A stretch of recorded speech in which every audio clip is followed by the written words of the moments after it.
نحمده ونصلي على رسوله الكريم اما بعد فاعوذ بالله من الشيطان الرجيم بسم الله الرحمن الرحيم كلا انه كان لآياتنا عنيدا سأرهقه صعودا۔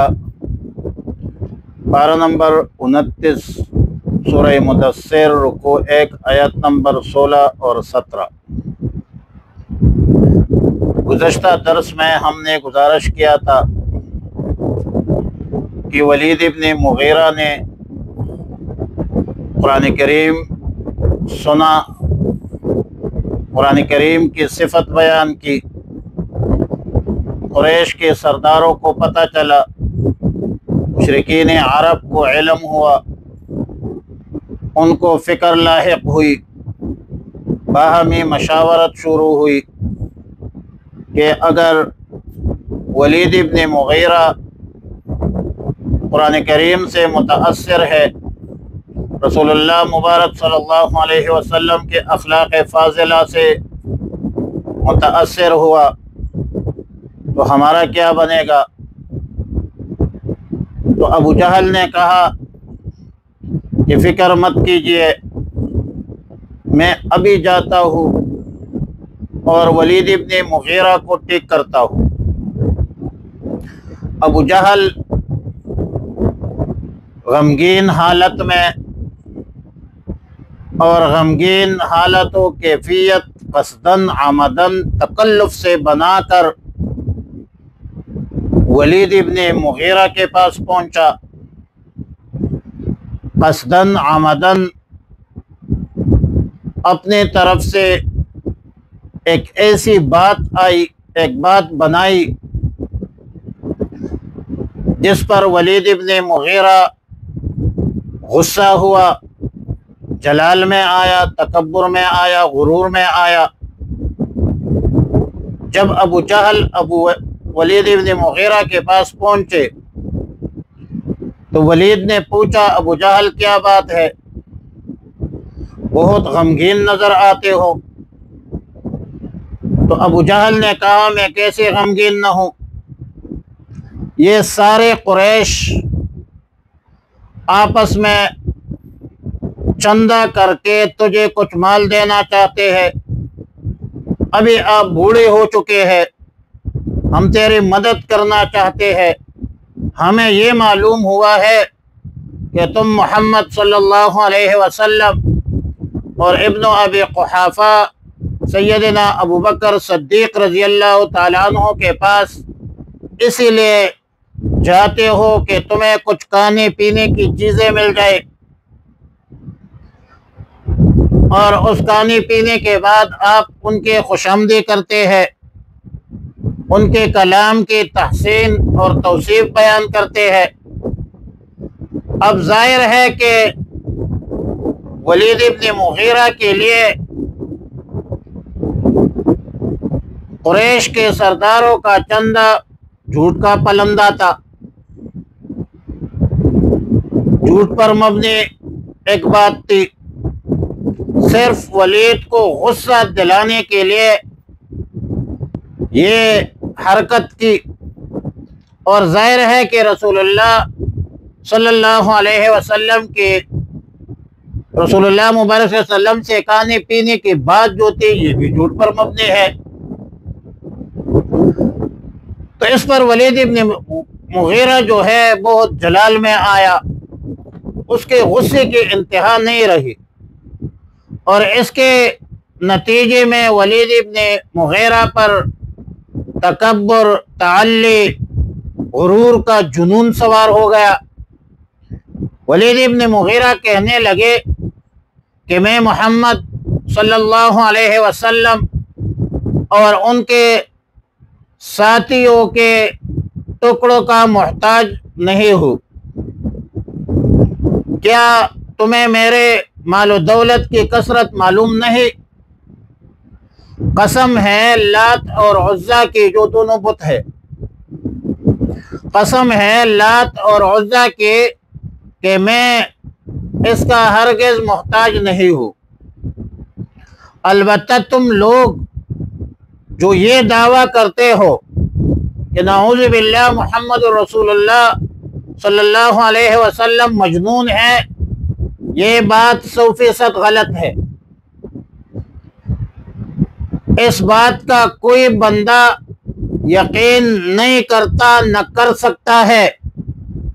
کیا تم میں سے کسی نے رسول اللہ مبارک صلی اللہ علیہ وسلم کو مجنونانہ حرکات سکنات کرتے ہوئے دیکھا ہے؟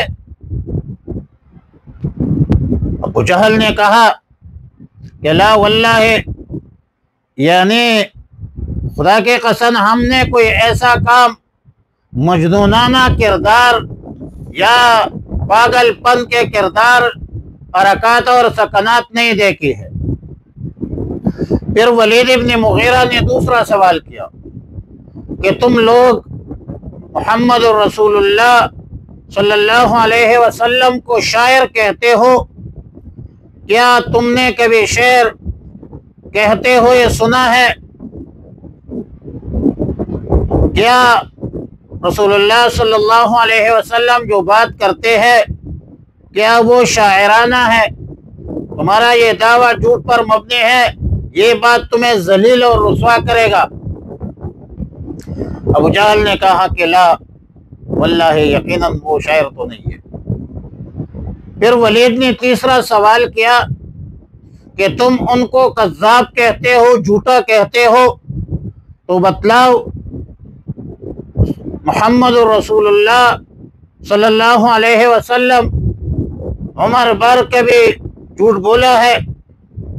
اس پر ابو جہل نے کہا کہ لا واللہ، ہم نے تو اس کو صادق اور امین کہا ہے، وہ تو معروف ہے صادق اور امین سے۔ پھر ولید ابن مغیرہ نے کہا کہ تم اس کو کاہن کہتے ہو،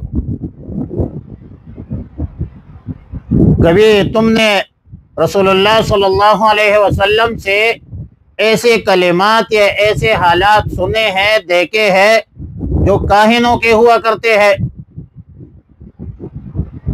تم کاہنوں کو اچھی طرح جانتے ہو، کیا رسول اللہ صلی اللہ علیہ وسلم کا کلام کہانت پر مبنی ہے؟ تو ابو جہل نے پھر بھی اقرار کیا کہ لا واللہ، ایسی کوئی بات نہیں ہے۔ قریش میں وہ ایک عزت دار شخصیت ہے، سچا ہے، امانت دار ہے، صادق اور امین کے لقب سے معروف ہے، مشہور ہے۔ ابو جہل اپنے بہتانوں سے تو دستبردار ہو گیا، لیکن ان بدبختوں کو یہ فکر لاحق ہوئی کہ لوگوں کو اسلام سے کیسے روکا جائے، رسول اللہ صلی اللہ علیہ وسلم کی صحبت سے، محفل سے کیسے لوگوں کو روکا جائے، کیا بیانیہ بنایا جائے۔ اس پر ولید ابن مغیرہ نے کہا کہ پھر تم بتلاؤ، بیانیہ تم بناؤ، اتہامات الزامات کا سلسلہ تم شروع کرو۔ اور پھر اس بدبخت نے اپنے دل کو کہا، اپنے دل میں کہا فکرا وقدرا، اور پھر ابو جہل کی طرف نظر اٹھائی، کہنے لگا کہ رسول اللہ صلی اللہ علیہ وسلم کو مجنون مت کہو، شاعر مت کہو، کاہن مت کہو، کذاب مت کہو، البتہ ان کو ساحر کہو تو بات چل جائے گی۔ لوگوں کو روکنا مقصود ہے دین اسلام سے اور رسول اللہ صلی اللہ علیہ وسلم کے محفل اور مجلس سے، صحبت سے، تو پھر ساحر کا الزام لگاؤ۔ حالانکہ ولید ابن مغیرہ بدبخت، ابو جہل بدبخت جانتا تھا کہ رسول اللہ صلی اللہ علیہ وسلم جادوگر نہیں ہے، اور نہ رسول اللہ صلی اللہ علیہ وسلم کا کلام جادوگروں جیسا کلام ہے، کیونکہ جادو رشتہ داروں میں، اقربا میں، میاں بیوی کے درمیان، لوگوں کے مابین تفرقہ ڈالتا ہے۔ معاشرے میں نفرت اور بگاڑ پیدا کرتا ہے۔ تو اللہ تعالیٰ نے فرمایا کلا انہ کان لآیاتنا، ہرگز ایسا نہیں، ایسا ہرگز نہیں ہوگا۔ انہ کان لآیاتنا عنیدا، یہ ولید ابن مغیرہ ہمارے آیتوں کا سخت مخالف ہے۔ سأرہقہ صعودا، ان قریب چڑھائیں گے ہم اس کو اونچی چڑھائی پر۔ اور صعود دوزخ کا ایک پہاڑ ہے، 70 برس پہ اس کے چوٹے پر پہنچنا پڑے گا، 70 سال پہنچنے کے لگتے ہیں، پھر وہاں سے یہ گر پڑے گا، پھر ہمیشہ چڑھے گا اور گرے گا۔ تو صعود جو ہے یہ ایک پہاڑ ہے دوزخ میں۔ تو فرمایا کلا انہ کان لآیاتنا عنیدا، ہرگز نہیں، انہ کان لآیاتنا عنیدا، بلا شبہ یہ ہمارے آیتوں کا ہے، عنیداً سخت مخالف۔